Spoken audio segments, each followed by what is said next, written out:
6 7 8 9 10 এই 10টা অ্যান্টিজেন দিয়ে আমরা 10 রকমের জীবাণু অ্যানালাইসিস করার চেষ্টা করি।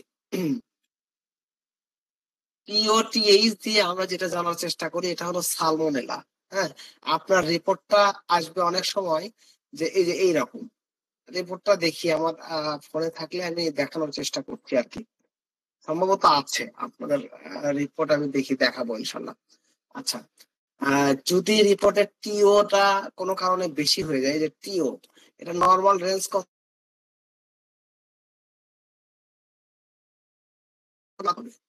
কিন্তু যদি কোনো কারণে এখানে 1:160 হয়ে যায় তাহলেই এটা হয়ে যাবে টাইফয়েড ফিভার।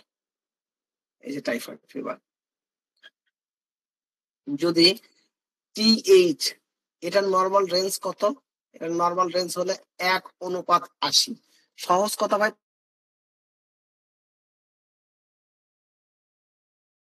80। তো প্রত্যেকটার যেহেতু 1:80, তার মানে 80-র চেয়ে বেশি হইলেই সেটা রোগ। আর এই এন্টিজেনের ক্ষেত্রে বাড়ার একটা নিয়ম হলো 1 গুণ 2 গুণ 3 গুণ 4 গুণ এইভাবে বাড়ে।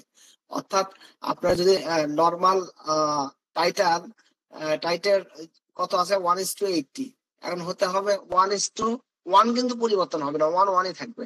শুধু 80-র জায়গায় পরিবর্তন হবে কি, হয়তো 160 হতে পারে, 320 হতে পারে, এইরকম যতই বেশি থাক না কেন এটা আমরা মনে করব টিও যদি বেশি থাকে টাইফয়েড, টিএইচ যদি বেশি থাকে তাহলে এটা টাইফয়েড, এও এইচ যদি থাকে তাহলে প্যারাটাইফয়েড, বিও বিএইচ যদি থাকে তাহলে প্যারাটাইফয়েড, আর OX2 OX19 OXK যদি বেশি থাকে তাহলে রিকেটশিয়াল ফিভার, আর একটা হলো ব্রোসেলা যদি বেশি থাকে তাহলে ব্রোসেলা ফিভার।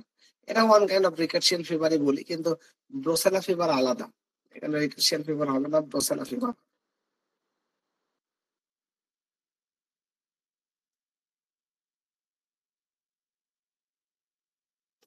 তাহলে আমরা এই একটা মানে টেস্ট দিয়ে আমরা মোটামুটি টাইফয়েড, প্যারাটাইফয়েড, রিকেটশিয়া, ব্রোসেলা 1 2 3 4 চার ধরনের জ্বর বুঝতে পারি। কিন্তু আমরা কিন্তু পড়তেছি টাইফয়েড আর ডেঙ্গু। এখন পর্যন্ত আমরা টাইফয়েড আর ডেঙ্গু পড়েছি, কিন্তু অ্যাজ ইউজুয়ালি আমরা বাকি জ্বরগুলো যেহেতু এখনো পড়িনি, এই জন্য সেগুলো সম্পর্কে কথা বলাটা একটু কষ্টকর হয়ে যাবে। এই জন্য আমি যেটা ব্যক্তিগতভাবে বলবো, আমরা শুধু ভাই এতটুকু মনে রাখবো, নর্মাল রেঞ্জ কত ফিব্রাইল এন্টিজেনে, অ্যাজ ইউজুয়ালি 8 থেকে 9টা বা 10টা এন্টিজেন দেখা হয়। টিও টিএইচ, এও H, bio BH, OX2 OX19 OXK, বিভিন্ন ধরনের আমরা এন্টিজেন দেখি। তাহলে এই এন্টিজেন গুলা অ্যাজ ইউজুয়ালি বাড়ার ক্ষেত্রে বাড়ে হলো 2 গুণ 3 গুণ 4 গুণ 5 গুণ এইভাবে। তো সেই ক্ষেত্রে অ্যাজ ইউজুয়ালি এটা হওয়ার কথা 1:80, সেখানে যদি হয়ে যায় 1:160, 1:320, তাহলে বুঝতে হবে যে টিওটা বেড়ে গেছে 80-র জায়গায় 160। তার মানে টিও বেড়ে যাওয়ার সাথে সাথে মাথায় রাখতে হবে এটা টাইফয়েড জ্বর।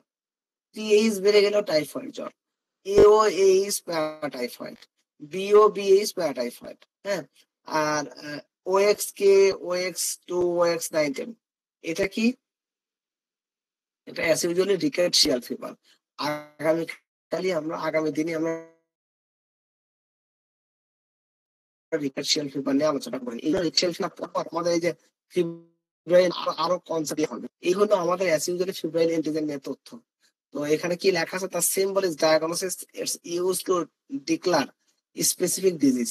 এটা যদি আপনি বুঝতে পারেন তাহলে আপনার এই যে ডায়াগনোসিস স্কিলটা খুবই সহজ হবে, খুবই সহজ হবে। যাই হোক, আমি দেখছি যে আসলে আমাদের কাছে এরকম কোন রিপোর্ট আছে কিনা। তো এটা একটু দেখে নিই। আর আপনারা যদি কোনো প্রশ্ন থেকে থাকে অবশ্যই প্রশ্ন করবেন, প্রশ্ন করার সুযোগ আছে আর কি। তাহলে স্যার ফেব্রাইল এন্টিজেনের মধ্যে ডেঙ্গুটা আসে না? না, ফিব্রাইল এন্টিজেনের মধ্যে ডেঙ্গুটা আসে না ভাই।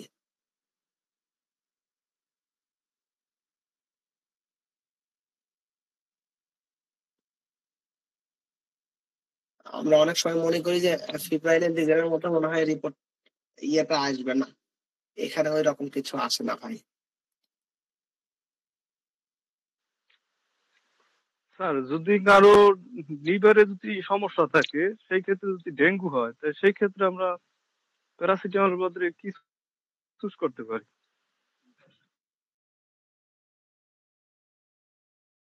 আমরা এটা একটু মাথায় রাখবো যে কারণ লিভারের ফাংশনটা স্পেসিফিক ভাবে অনেক বেশি হয়, তখন আমরা এই রোগীকে ভাই রিফার করে দেব।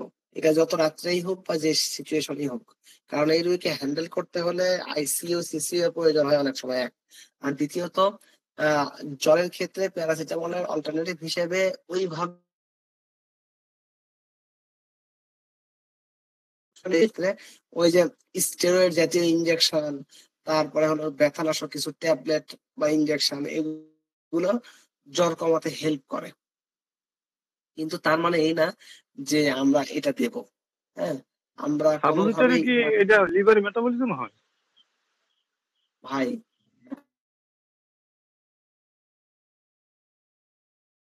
অ্যাবজর্পশন হয়। মলদ্বার দিয়ে যখনই যাবে তখনই এটা কি করে, মলদ্বার অ্যাবজর্পশন করে নেয়। আর এখানে অনেক বেশি রক্তনালী থাকে, খুব সহজে রক্তনালীর মধ্যে দিয়ে রক্ত প্রবেশ করে। অবশ্যই সাপোজিটরি সিস্টেমিক